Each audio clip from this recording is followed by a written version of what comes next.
Hopefully we don't lose power because you have storms, David. Is that correct? Yeah, it was right before we hit record. There was big thunder, and right after we hit record, the rain stopped, and it might be over with. But cool. Poor little Duke. He's one of our wiener dogs. One dog just does not care about storms, and the other dog just freaks out. Walks on our heads all night because he doesn't know what to do with himself. And we try to hold him and cuddle him, and he just doesn't know what to do. He just walks. I got no sleep last night. Bummer. Did you guys have a tornado in your vicinity?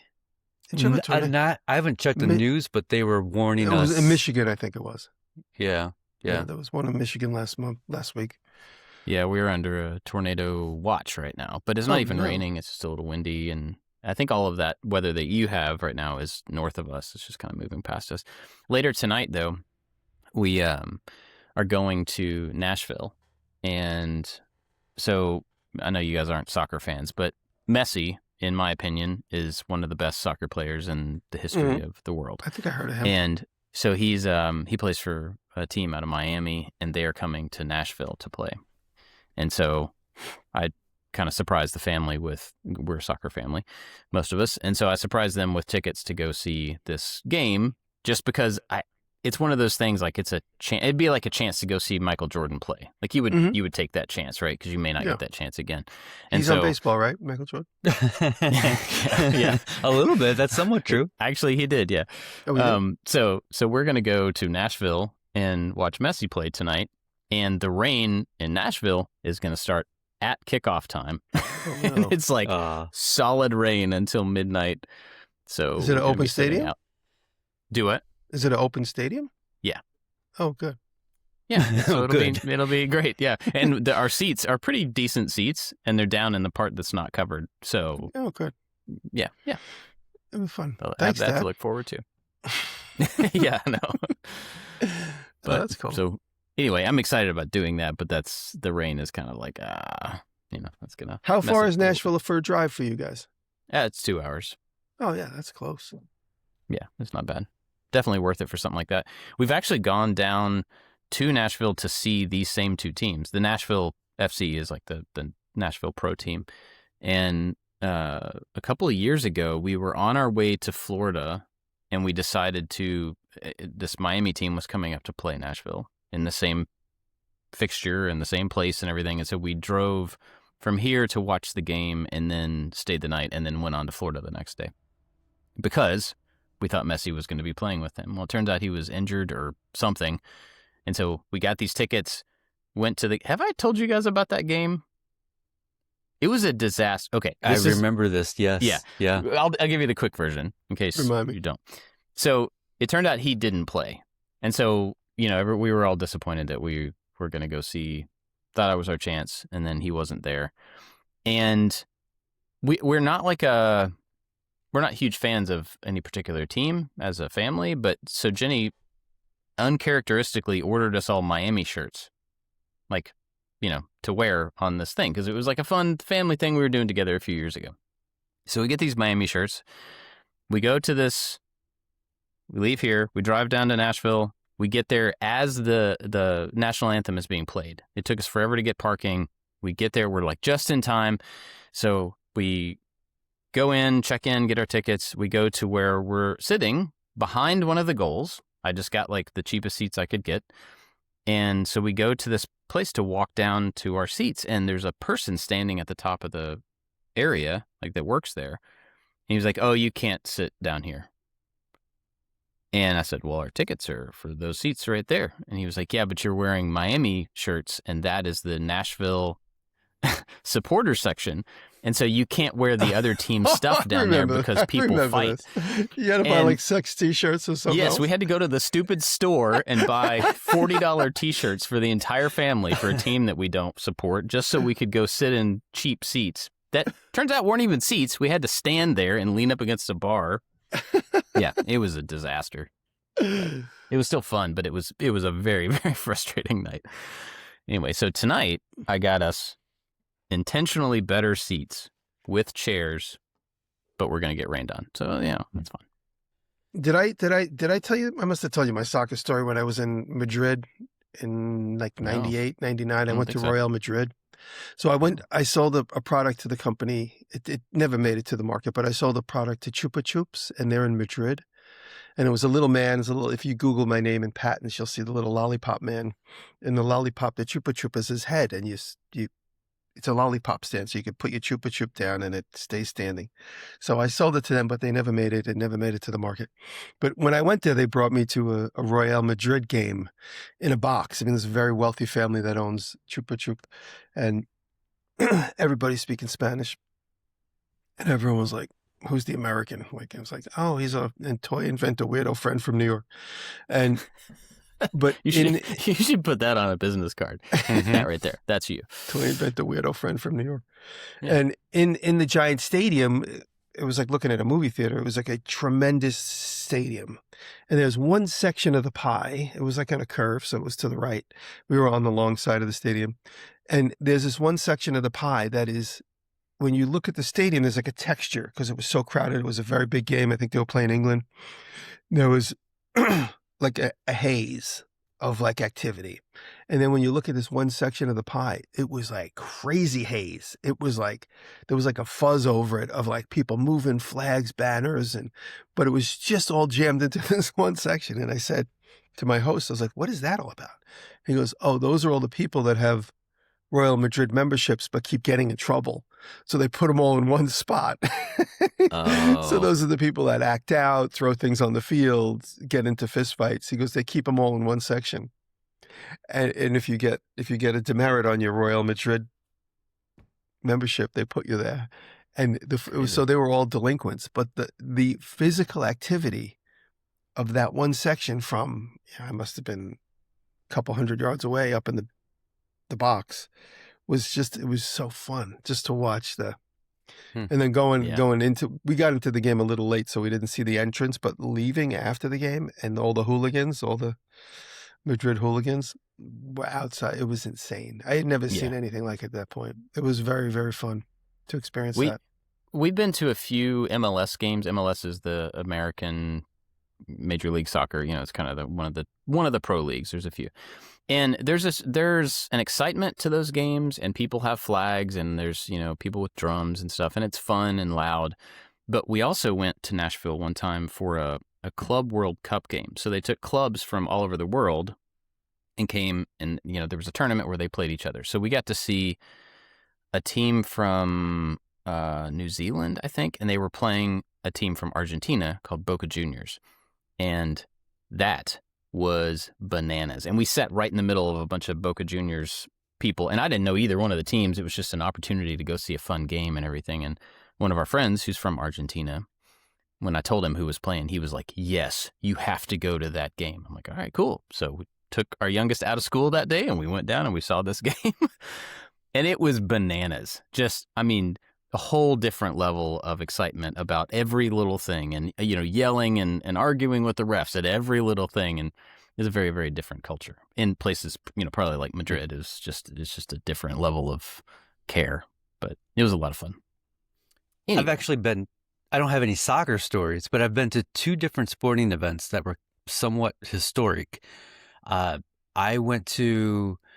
dad and I went to a Cleveland Indians Oakland A's baseball game in the 80s. And at this game, Rickey Henderson set a record for the most leadoff home runs, I believe for a career or a year, I can't remember. And then I remember the next year, Topps had a baseball card just for that event. And I was like, I was at that game. Oh, cool. Also at that game, this was when the Oakland A's were very popular.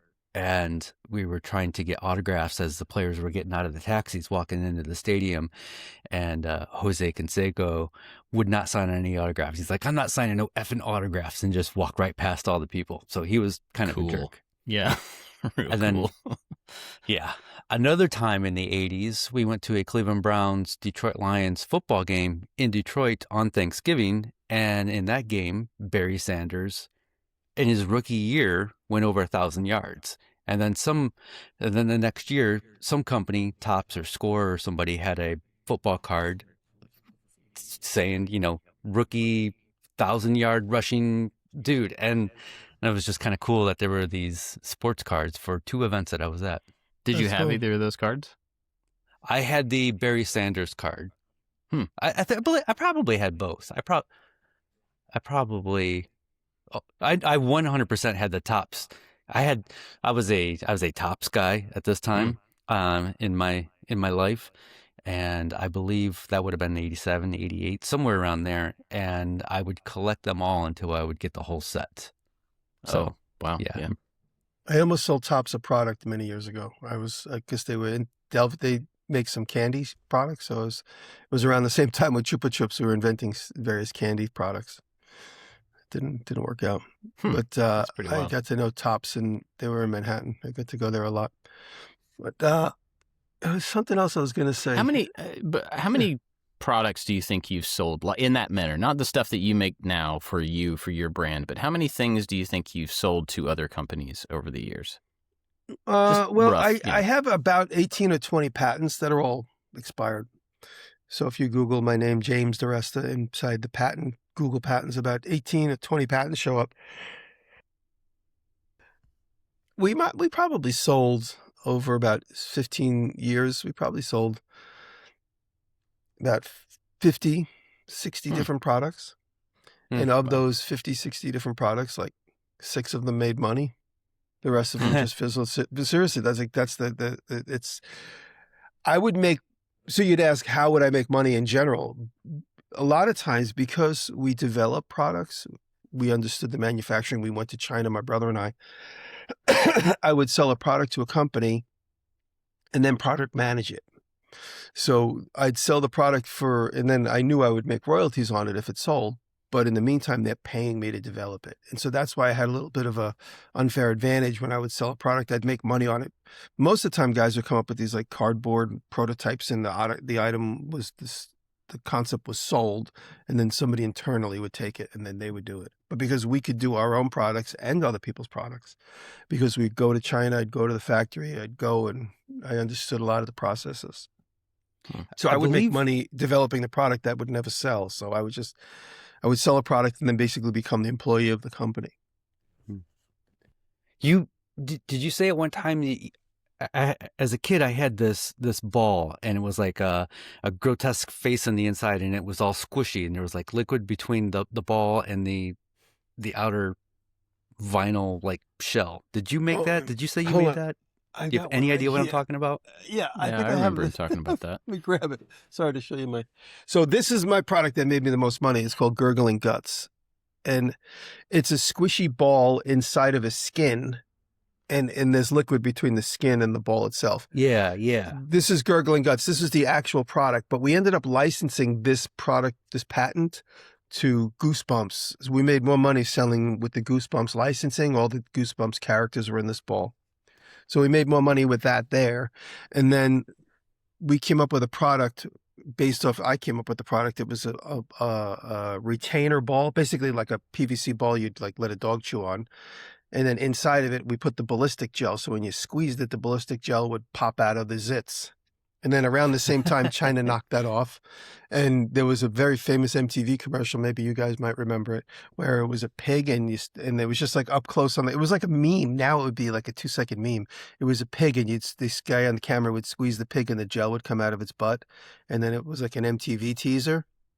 And at the time, everybody knew it. It was like, I'm like, you know that MTV thing where like they squeeze the pig and the gel comes out of its butt? They're like, yeah. I'm like, I own that patent, but I don't make any money on it because it was knocked off 1,600 ways to Sunday. Wow.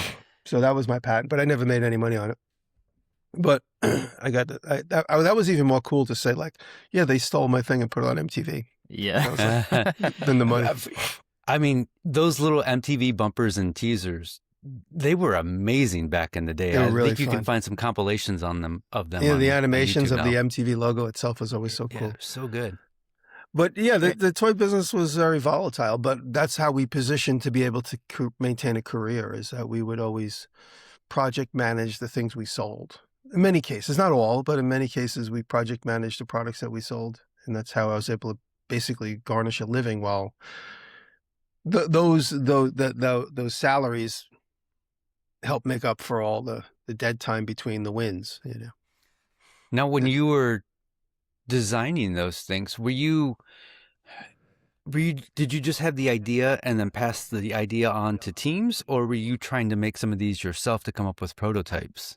Oh yeah, a little of everything. And then at one point we ended up, when you sell something to Mattel or Hasbro, for instance, which I only had placed a couple of items there and they never really made it to market, you just give it off and they never even, the next time you hear from them is if there's a royalty check. They don't care about your input at all, but because they have huge teams that take it, and then they have big branding teams that are like, this is a good item, let's put this in the G.I. Joe line. So some stupid mechanism that would be an interesting dollar aisle thing for me would end up as like a gimmick inside somebody else's, some other brand. It's like, you know, it could be like this, the Kung Fu grip, for instance, could have been like a novelty item, but then it ends up as Kung Fu grip on G.I. Joe. That predates my life. I was in like in the 70s. I didn't invent that. I'm just using that as an example.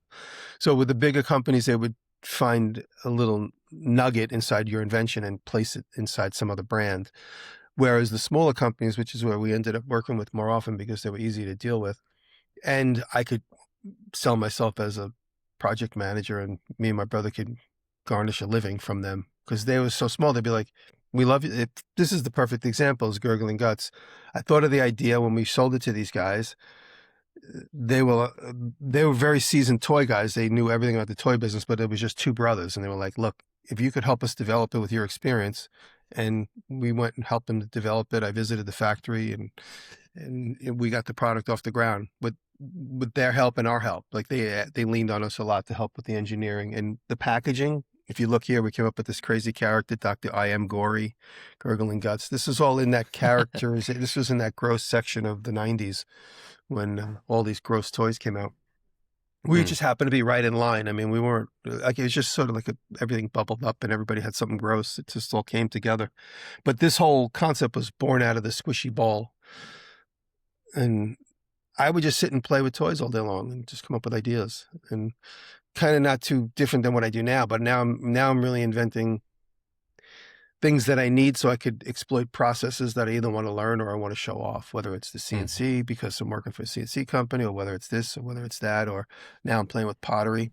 That's what I did all week. I'm making these pottery tiles and doing a little bit of, so my video this weekend is going to be me experimenting with tiles and incorporating the CNC mold making process with clay, with tiles. And then the tiles ultimately will be used at the graveyard house. And I thought of that like kind of when we were on podcast together a couple weeks ago. And so that'll be my video coming out this weekend. I have stuff in the kiln right now. I should be able to be cool enough to touch when we're done. I started it yesterday morning. So I got a whole bunch of stuff in the kiln. This is really exciting. When I got the kiln about in 2021, just before we started the show, the kiln showed up. I really was intimidated. I didn't really know what to do with it. I didn't understand it. I didn't understand the recipes. I didn't understand what clay, how to fire it, any of that. But that's all becoming much more clearer to me now with the instruction I'm learning through David, my pottery guru, and just experimenting and seeing videos and not understanding what they were talking about. Now it's clear to me. So I'm watching lots and lots and lots of videos on pottery in general and experimenting and trying to find my voice in there, trying to find what unique thing I can bring to it. You see so many incredibly talented potters out there, and they're all being fed to me on Instagram. And I'm looking at all that and I take it all in and I think to myself, what's going to be my unique contribution to this art? And whether it's just doesn't leave my property or goes out into the world, what is it that I can bring to it? What with all my knowledge and all my experience, how can I funnel that through this new craft and bring out something new and interesting? Not just different to being different, but different because it's an amalgamation of everything I know. Right. I try to approach projects like that where, like, okay, I'm getting into acrylic painting or whatever, but I'm also a woodworker. How can I combine those two that I'm doing something that nobody else does? And maybe somebody else is already doing that, but I don't want to see that. I want to try to I'm remixing two things to try to make it into something new. It's funny to me when like I go into certain, you ever visit somebody's studio and they only do, say, for instance, leather work. And everything in the shop is in need of repair, or like they decide to use, say, for instance, like a cardboard cutting mat, just because they don't treat themselves well. I'm like, just go get a self-healing cutting mat. They're like, oh, I don't know, this works fine. I'm like, you don't understand how much easier life would be if you had like a regular cutting mat. Oh, I don't know, this is fine. So when you see people that limit themselves like that with processes, and maybe I'm just overly curious, and then honestly, because of my YouTube career, I've gotten 50 times more curious than I probably would be if I wasn't trying to exploit processes and demonstrations and stuff as I've been for the last so many years. But there's a couple studios I visited recently, and I'm just like, you can go to Home Depot and buy a piece of wood that would, you can get like a quarter sheet of plywood. You don't have to buy a whole sheet of plywood, and you could like put it on this tabletop, and it would give you a little bit more advantage, make your workflow easier. You don't have to deal with like 3 books under the corner of your table. You could just go buy another piece of 2x4 and make yourself a proper table. Sometimes you just don't know. You're just in your own little world, and you don't know anything that exists outside of that. It's really crazy. Like, it's funny because we all do that. We just do it in different ways than we see other people do it. We don't recognize those things in ourselves as easily, for sure. No. So, well, Jimmy, it kind of touches on the topic I started talking about before we got on camera, which was my situation with this tow truck. I don't know if we haven't really opened the show traditionally today. We're just kind of zipping into it. But the idea of sometimes people just don't treat themselves well. Like, you don't set yourself up for success in this. So I dug into the back of the tow truck. This is the story. And I realized the mechanics on the back of the wheel lift and all that hydraulic mechanical stuff in the back, I knew it was a mess. I didn't know how bad of a mess it was. And so the other day, finally, I've owned the thing for 6-8 months. I finally cut the ratchet strap that it came with that held all those guts up inside the truck and let them fall down to the cement floor gently. They came out because it's like a all greasy mess. It's moved slowly, and it settled down to the floor. And I looked at it, and some mechanic somewhere along the way, I guess everything froze from being sitting and not using. All the mechanical joints froze collectively. So there's 3 joints. If all 3 joints are frozen, then the hydraulics aren't going to allow this thing to move. And somebody went in there with a Sawzall and cut 3 pins on 2 sides. So now instead of having 3 pivot pins, I have 9 pieces of cut pivot pins. In the hydraulic ram, there's a piece on both sides. And then in the framework of this mechanical wheel lift, there's a plug on each side. And they got to that point and was just, and then probably were like, okay, now I got all these parts free, but now I don't know what to do. I don't know how I'm going to get this 1-inch pivot shaft out of, now instead of 1 pivot shaft that's 15 inches long, you got 3 pieces of it and stuck completely inside all the mechanics. And I think somebody just said, you know what, this is beyond my scope. I don't care anymore. And then just ratchet strapped it up, and then the truck ended up with me through Facebook Market. And the guy I bought it from definitely wasn't the one who did this, because he didn't really know much about it. So I can't blame the guy I bought it from. He got it as a wreck, and then now I got it as a wreck from him. But with some tenacity and some brute force, I was able to get so that there was actually really 7 pins stuck in. 2 had fallen out right away. And I only have 3 more to get out. The 3 most complicated ones I have to get out. And they might pop out gently if I just give it a little bit of brute force, but they're just in a weird spot. So by the end of the day, I might have them all out. But it just leads me to believe of like, some people are just in their bubble, and they're like, he must have just cut them and said, meh, that's enough. I don't know what else to do, and just gave up on it. So I don't know if what I was saying before relates to that in any way, but I guess it's just a certain laziness that people have, and they get to a point where they're just like, so I don't know if it's laziness, but like it's a trade-off, overwhelmed, right? So overwhelmed. You have this one, you get to that point and you look at it and you go, well, one path is I continue down this thing and try to learn how to fix this thing, and I spend all this time and money and whatever trying to get this to work, or I could put that same time and effort and money into something that I know will be productive for me, or whatever, So you're cutting your losses, or or not. And so it's maybe not as simple as like being lazy. You're right. It's how I approach woodworking jigs. Like you can make every single jig that you want, but do I want to spend my time making a jig, or do I want to spend my time making cool stuff? And sometimes I do make the jig because I'm in that process right now because it's fun. But other times I'll pay the money so I can make the thing that I want to make. It's just where you want to spend your energy. Yeah. Yeah. No, that's true. I mean, it seems like the person who got to this point on this project of this old tow truck just said, it's not worth it going forward anymore. And they just ratchet strapped it up so they could push it around the yard, and now it's in my backyard. And I mean, I feel that tension, like with the Ghia. Over and over and over, I do a little work on it, and then I look at it, I'm like, is this worth it? Like, am I really going to finish this? Is it worth continuing on? Or am I just dumping more time into something that I'm never actually going to be able to complete?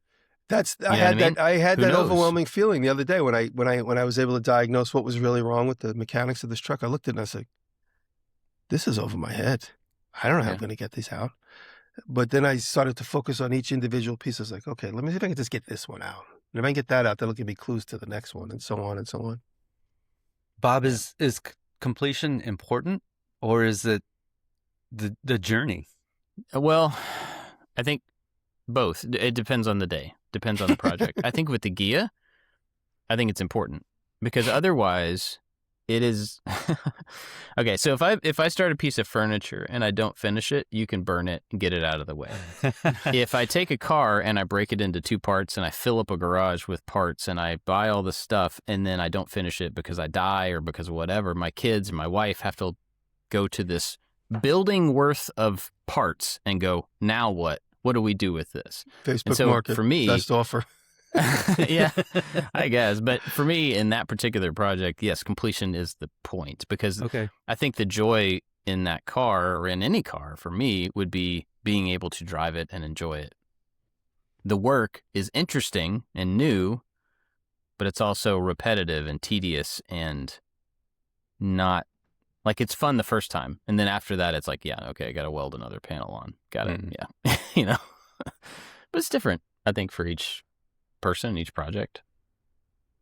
You know, I think, you know, we talk about a lot of times how we enjoy the process of learning something, of doing something, and then you get to close to the end and you're kind of done with it because like you don't care so much about the output. And that is true for sure. But the Ghia at least is not that. I think the output will be the enjoyable part for me, or the most enjoyable part. Yeah. I mean, for the longest time, my favorite part of any project was the beginning and the end. I love designing things, and then I love looking at the thing that I made. And then slowly over the years, I've enjoyed the process a lot more of trying to learn new things. And so many times right before the end, I'm like, I just want this to be over with because I'm ready to move on to the next thing. Yeah. It's why I don't care if projects go into the fire pit. Because I'm over it. I have no attachment to it anymore. I just want to do the next thing. Yeah. I want to jump back real quick because Jimmy, you were talking about way back. You were talking about pottery, and I know that you went to school for design. So I know you've been taught by people design wise. I know that you've learned a lot of skills from other people, but I don't know that I've ever heard you take a class before from someone who is exceptional at a thing, who has like a long history of that. And maybe you have. So the question is taking a class and being taught by somebody with a lot of experience on a single thing, is that something relatively new for you, or is that something you've only done a few times? No, you're somebody who can just pick up stuff here and there. So, well, when I was a teacher at the School of Visual Arts, we could take courses. We could take courses for free. So I always took advantage of that. So while I graduated college in 90. So I graduated art school in 90. And then I started teaching in 92. And then for the next 10 or 15 years, I always took classes. It was almost a thing where I would take evening classes back at the school because I'd go back up to Midtown. I was on 2nd Street. School was on 23rd Street. So the campus was on 23rd. There was a few buildings in that vicinity. So I would always take a computer class. That's when I first started learning about Maya. I took Maya courses in the new computer department in the late 90s, and I would always go back to school. I would always take 1, sometimes 2 classes a semester, whether it was programming or whatever, just to get I wouldn't always continue in those things, but I would get a smattering of learning. I remember I took a web design class, and I sat through the whole class, and I would always be the teacher's pet because they all would find out that I was also a teacher at school. And a lot of these evening courses were also taught by the same teachers that taught day courses. So they just did it to get some extra money. And I was always the teacher's pet then. But for instance, I remember taking a programming class or like a web design class. We had to like type out and parentheses, and I was just like, this is the opposite of fun. I'm not having fun here. But I stuck it out. I did I think usually there were 10 classes in a semester for the evening classes, and I would always do them. And then you're reminding me that occasionally my father would want to go. My dad always wanted to learn photography.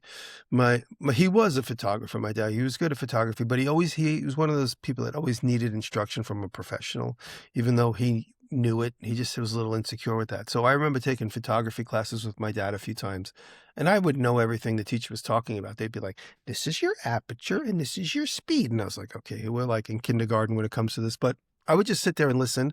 And I would say, even though I know everything the teacher's talking about, there's got to be something I could pick up from this particular artist that I otherwise wouldn't have got if I didn't come to this class. So I would just sit there and I wouldn't be like, I know what you're talking about. I would just sit there and listen. And even though I knew, I would always just sit there and be a sponge. And so I did that with my father a few times. We took about 3 photography classes, and we'd have to go back and show the pictures we took that week. And that was fun. It was an excuse to hang out with my dad. That was years ago. That was about 10 years earlier. And then this particular pottery class I'm taking, David's been a potter, him and his wife, Judy, they've been potters for 35, 40 years. They know everything there is to know about clay and pots and kilns and glazes. And so when I'm there with them, I'm just asking dumb questions and just, what is this? How do you do that? And a lot of the time we're spent just talking, and I'm just absorbing information. And when I watch him work, he gives me instruction, but at the same time, there's so many subtleties I'm picking up from these 2 experienced potters, just being in their environment. So lately, every Friday, I spend a couple hours with them. And I said to them last time, I go, I'll come next week, and then I'll start weaning off. And they laugh. They go, you don't have to wean off. You can come as much as you want. Because sometimes I feel like they're kind of doing their business, and I'm just like, I'll find something to keep me busy. But I really respect people that know more than me about something. And I'm never like, I know what you're doing. I just sit there and watch. I keep my mouth shut. I'm never a know-it-all. It's really important. Timber framing is another one. When the timber frame classes come to East Durham here, every summer there's a timber frame class. I just sit and watch the pros. I just sit and watch and watch and watch and watch. And sometimes I know exactly what they're doing. And I just keep my mouth shut because it's just more important to just absorb it. And why do we go back and watch the same YouTube videos over and over again? We know them. Even though I'm watching something I understand, I'm watching it again because there'll be some subtle difference that I otherwise wouldn't have done. Yeah. So, well, I really do. I really think it's important. If you think you know everything, you just got to keep your mouth shut and learn from somebody that knows it.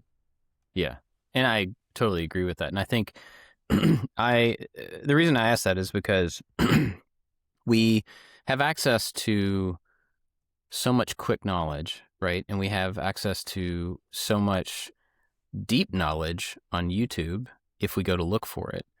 But given our jobs, we also are constantly trying to produce and quickly ingest and reproduce some new skill or some new material usage or something like that. And so it's not as often that I think any of us have the or make the opportunity to do what you're doing with pottery, is to set aside the media part of it and the job part of it and go dive deep on a regular basis on something and actually learn it, not learn it in the smallest amount possible so you can make a video about it, which is what I always do. That's what I did the first time. There's a couple of tchotchkes around the house that I made in a video real quick. And I'm thinking to myself, God, I was like, I shouldn't have done that then. I should have waited. But, I've done it a few times. But it's dipping your toes into something that but it's hard for me to even figure out how I would justify the time to go take a class on something, to go deep on it, because I don't know why.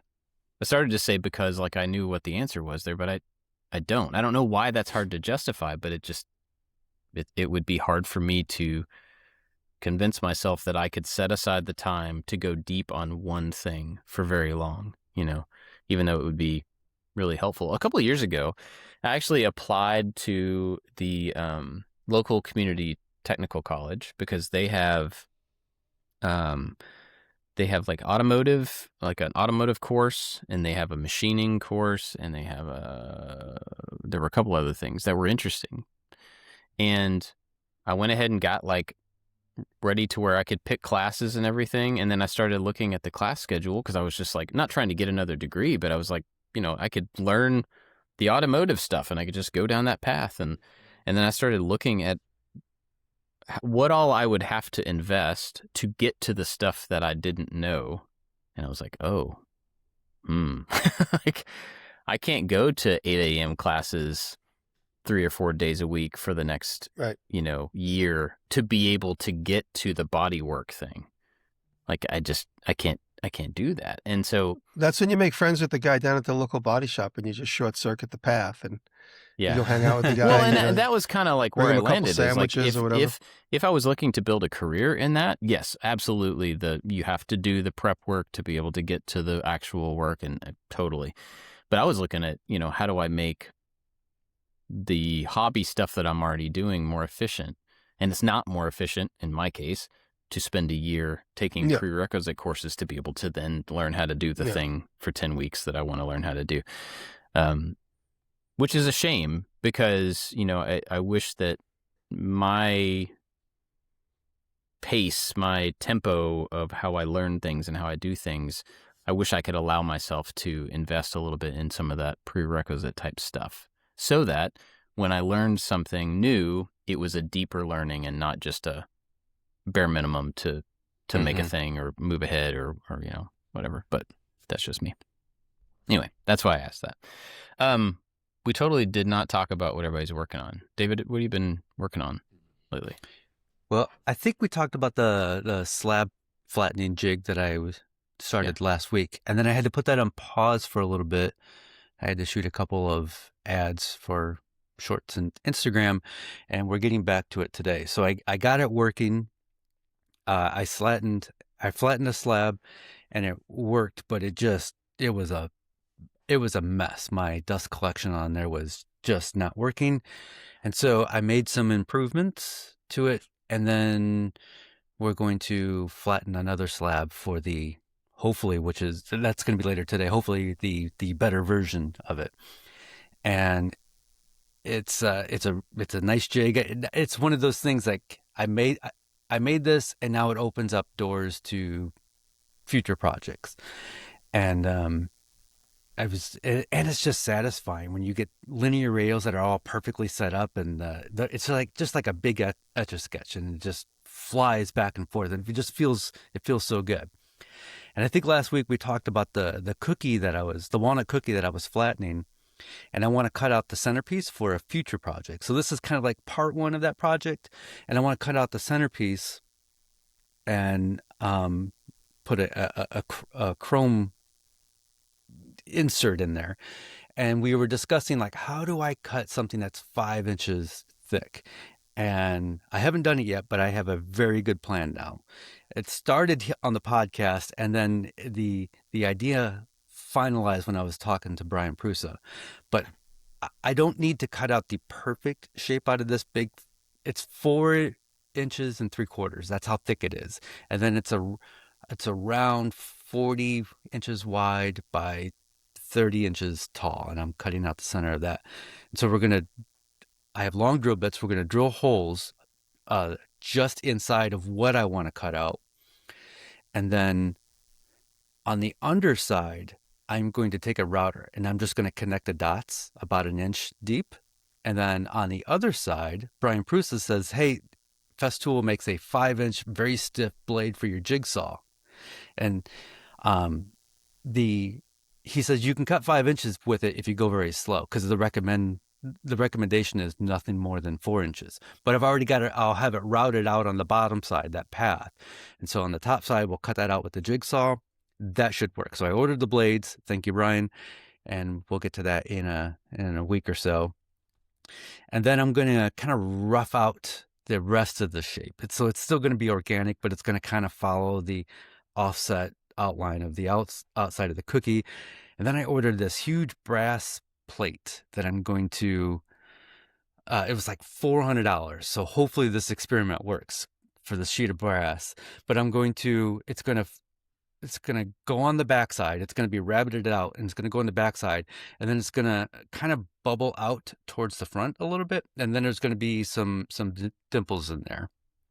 And I got this great book, Creative Metal Forming. So I've been learning how to shape brass. It's like you see, I think mostly in copper. It's kind of like the same technique.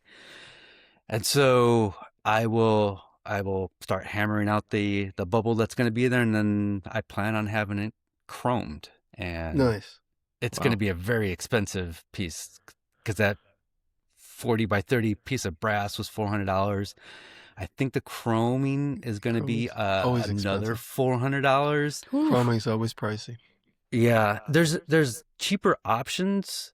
I did a blacksmithing plant sculpture a few years ago. I took a class at my 6-week class, speaking of classes, at my local art museum, and I made this like snake plant sculpture, and the chroming was going to be way too much. So we did a mirror powder coat. A local company did that.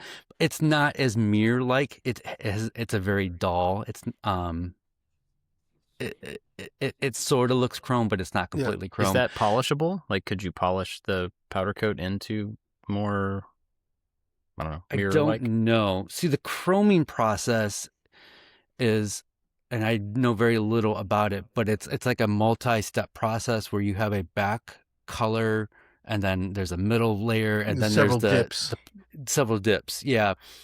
And I don't know that the powder coating would do the same thing, but I also don't know what I'm talking about. So I don't know shit about either. So, but anyway, and then there'll be a big metal base for this thing. I hope it comes out cool. Otherwise, it's a very expensive experiment. But in my head, it's super awesome. Yeah. So I'm assuming that will be part of the art show. I hope so. The last time I tried to get something chromed, they were like 6 weeks out because they batch things together. So it's going to take me a while to make this thing, and then to have that piece chromed. I mean, I've never hammered brass in my life, so I don't even know if that's gonna work out. But I'm hoping the goal is for the art show for sure. Right. So are you like, what type of business are you taking it to get it chromed? A local plating company. There's if you're getting your bumper re-chromed, you would go to this place. Yeah. Okay. Gotcha. Years ago, in Savannah, I had an old guitar bridge, that was, the chrome had come off of it. It was from the 60s. And I ended up taking it there was a motorcycle painting shop type place in Savannah. I can't actually remember what the business was, but I think they did motorcycle painting. Anyway, they could do chrome stuff in-house. And so I ended up taking this thing to them, and it was small. It's not giant like what you're doing, but it was a small thing. And they stripped all the old chrome off of it, got it completely clean, and then re-chromed it, and it just looked brand new. And it wasn't terribly expensive because it was so small and everything. And I have no idea what the process or anything like that, but it was interesting that it was a motorcycle place where they were constantly doing that type of work with small stuff. And I restored a Cadillac in the early 90s, and I had some of the stuff plated. It was always so pricey. I found a place in Long Island that replated stuff, but it's expensive. Let's see. So for me, I've not really been doing very much since the last time we recorded. I finished up the dye video and that video's out. this weekend where I made the metal die to fold the piece and stuff for the Gia. And it was so funny because the comments were like, you made this way more complicated than it had to be. Why didn't you just use a brake to fold the pieces? I'm like, well, yeah. I mean, that's not the point, though. You're missing the point. I was using a simple objective to learn how to do a process, not to make the piece. And I mentioned that in the video. But anyway, there were the comments were not as positive as usual on this one. But they weren't all negative either. But it was just funny because sometimes people will miss the point of the video. The learning was the point. It wasn't about... Yeah.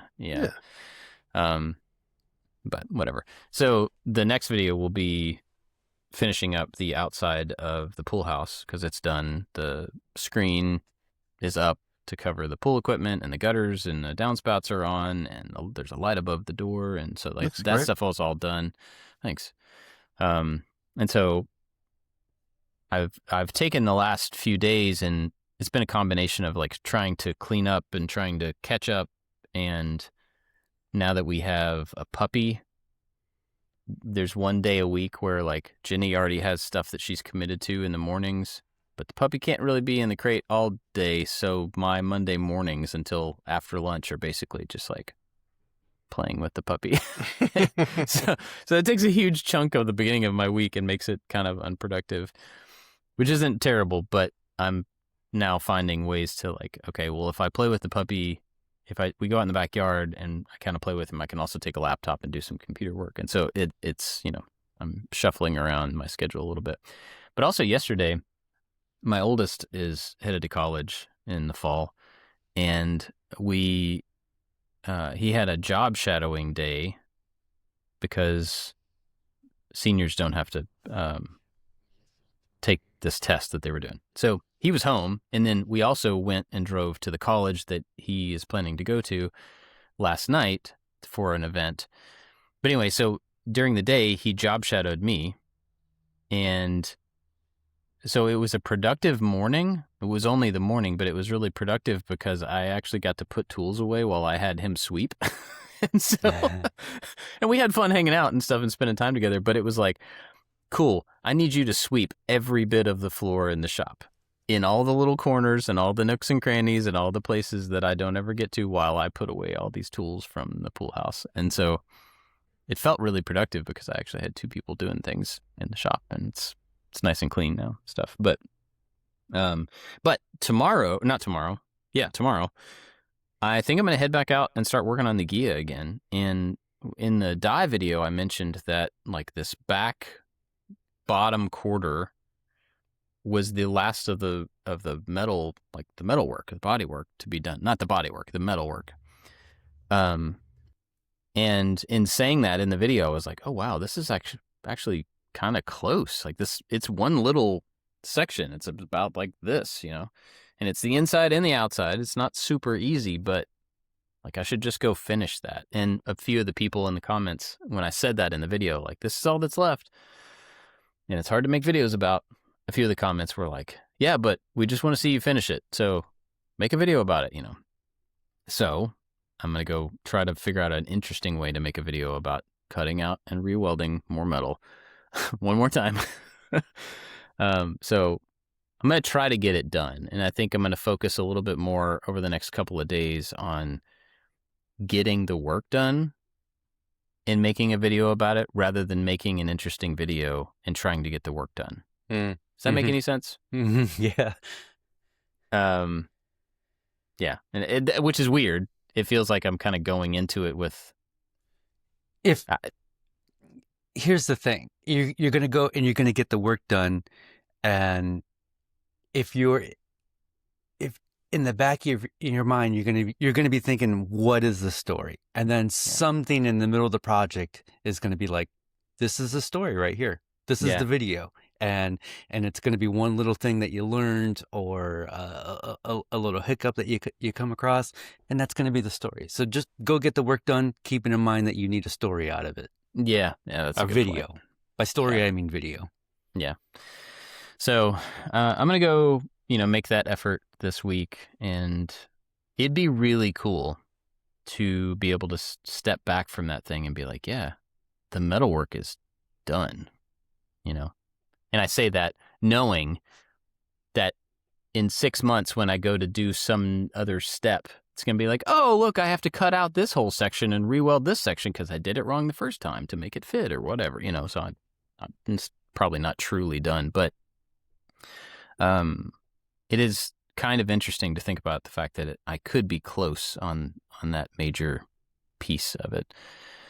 And if I can get the metalwork done, then it's like probably a couple of days off camera of Bondo, of just like body filler, you know, just going out and doing like around the car and then sand around the car and then do another thing around the car.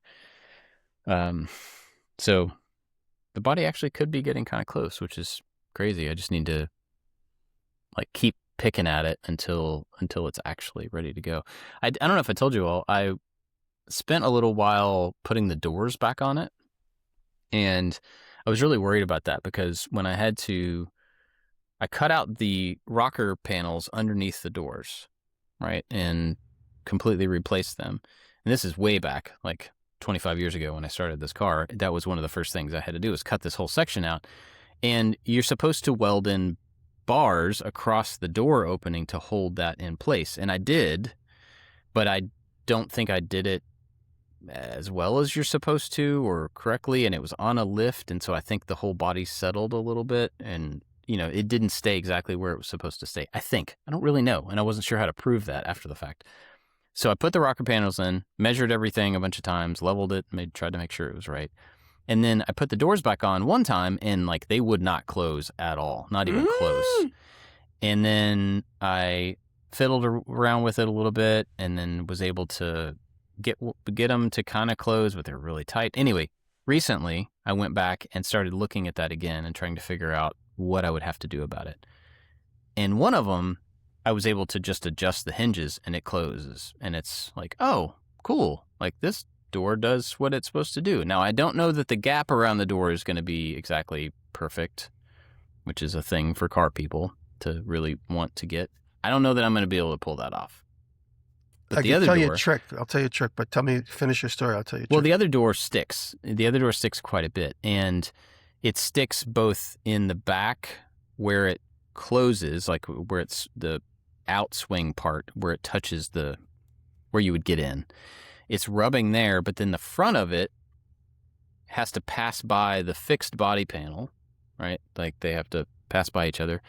And that fixed body panel I replaced. And I think when I replaced it without the door on, I didn't get the shape quite right. So those two pieces are like just barely rubbing as they pass by each other. And once it gets closed, it looks fine, but I got to figure that out. And I think that's probably just like heating and hammering that panel to get it to shape. You could just try just pushing it in a little bit with a rubber mallet. Just tap it with a rubber mallet. Right. I mean, you might not even notice. But the hard thing is with getting both sides of that door to actually be where they're supposed to be, you have to take the door off, do the work, put the door on, see if it works. You know what I mean? So it's just tedious. And I kind of wanted to set aside a day for, I'm going to get the door right. And I haven't done that yet. And the trunk is the same kind of deal. Like it closes, it lines up pretty well. It's not quite right, but I think it's shapeable to where I can get that right. So I think once I get the metalwork done and then get the 4 panels, the doors in the front and the back, to actually like close and pass by each other, that's going to feel like a pretty big step, you know, that all of this stuff will go back on and be where it's supposed to be and open and close. And anyway, what's your tip, Jimmy? I'm looking for a quick screen grab. What I do is I did it when I restored the truck, and I'll take either a piece of styrene. In the case of the truck, I just use a piece of corrugated board from the garbage, and I stick it in the door jamb, in the door seam. And then if that's, say, 1/8 of an inch wide, I just put that down the whole door seam. I cut it so it lays inside the whole door seam. And then on the car itself, I smear Bondo to fill in that crack. So I smear Bondo all along the side on the the car side, not the door, because the door you just have a little tiny rounded edge of metal. You can't really put Bondo on that because it's going to not stay. But on the car, you have a lot more surface area to build up the Bondo. And so I smear it on one side of the cardboard while it's pressing against the bead of the door while the door is closed. Let that cure, gently open the door while it's in the gel state, peel the cardboard out, and then you close the door. Now you have a perfect gap. And then you let the Bondo cure, and then you sand in the Bondo into the door jamb. Now, purists are going to be like, that's blasphemy, but, I'm just trying to make it look good for camera. Yeah, I'm past the point of blasphemy on this car. Screw that. This is my car, and I just want it to be all right. So I showed it when I restored the old blue flatbed years and years ago. I'm looking for a good still to send you. This might be it. Anyway, so it maintains the gap. Yeah, whatever thickness of material you stick in there, it maintains that gap. Yeah, hopefully I have enough gap. If I think I'm a little worried more about there being areas that are too close to each other than there being too far from each other. Right. That makes sense to you. But we'll see when I actually get to that. Anyway, that's kind of where I'm headed with the Ghia. I really do. This is the right season to work on it, and I usually miss this because it's not too hot for being out there. It's not too cold to do metal work and body filler work, because the winter it's almost impossible to do those things. The metal soaks up the heat too quickly because it's so cold, and then the body filler doesn't ever set up because it's too cold, So this is the time, and it's really interesting because this time that I'm also focusing on it, trying to focus on it, and motivated to do it, I also have this list of other upcoming things that I want to do and things that I've committed to doing that I want to do, and they're just big, like a lot of effort projects coming up probably through the fall. And so I'm like, well, why am I motivated to do this thing that I have a hard time doing, the Ghia, at the same time as I have all of this commitment and all of this interest in doing these other big time consuming things? It's just kind of weird how it works out. But anyway, got a lot of work ahead of me. And I'm excited about most of it, so that's cool. But anything else going on? When the snow melts and the weather is warm, it really motivates. It's so motivating. Yeah, maybe that's what it is. It's the cold is.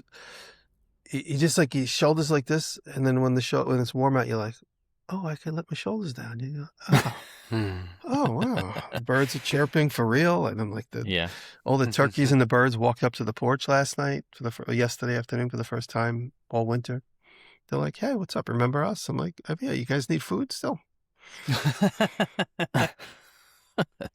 What there's a garden hose in the chat. What was that about? Is that something you wanted to talk about, Dave? Oh, we were before we hit record. We were talking about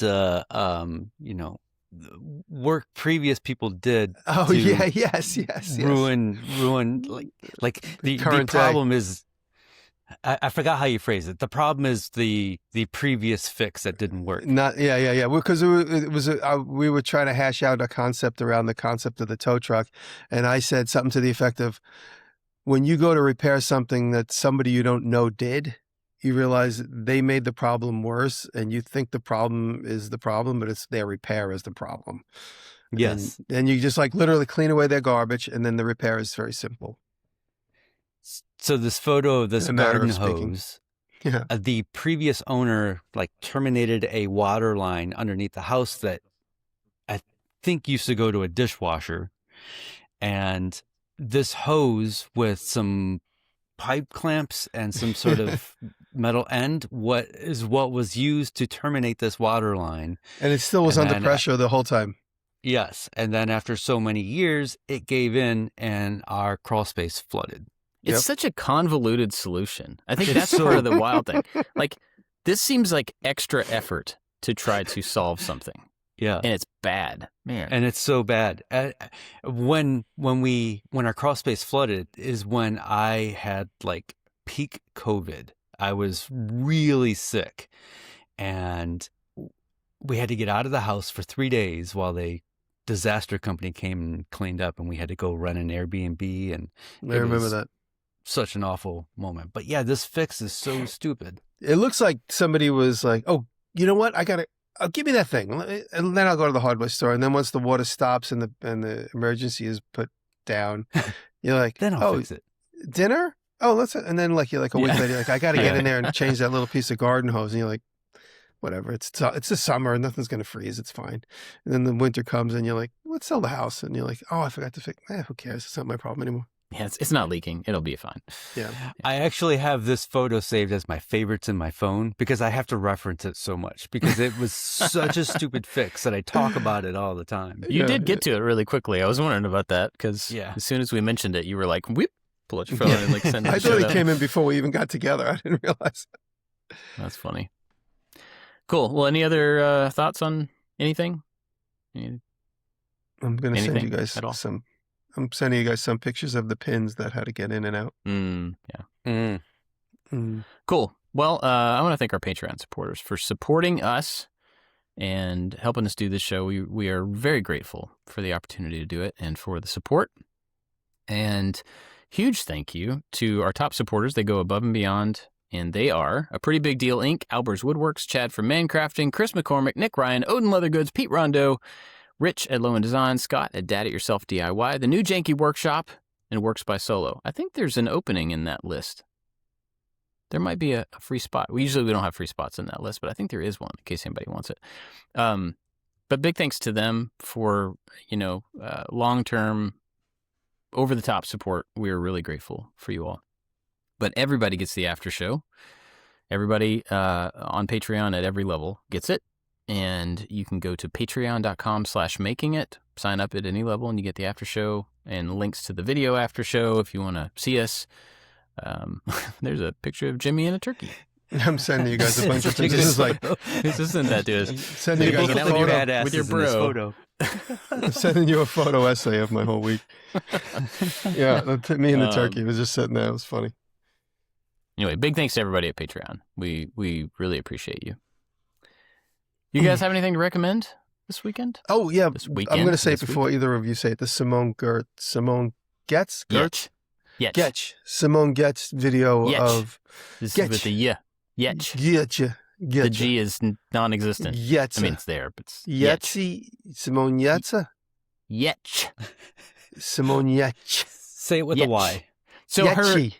So her product company is called Yetch Store, and that is the pronunciation for her name, which is spelled Gertz. Yetch. So it's funny. Someone tagged me yesterday in the Instagram post of her new expanding fruit bowl, and in it, the handle is the ice pick sheath. And the comment underneath was like, that looks just like Jimmy Diresta's ice pick sheath.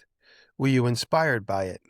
And then about 5 minutes later, you sent me a message, Bob, saying, you must have got 100 messages, but Simone used your ice pick in her new product, a broken ice pick. But she ended up using the sheath, and she cut off the springy end and tapped it. And now when she picks up her basket, and she mentioned, she's like, this is the ice pick Jimmy gave me. Sorry, Jimmy, I'm using it. I'm like, and I commented underneath it. I said, I'll send you more parts.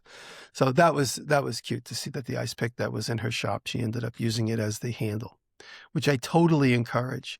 And it reminds me, in fact, that Rob has really been pushing, and we're going to really do an effort. We're going to come up with a proper thing.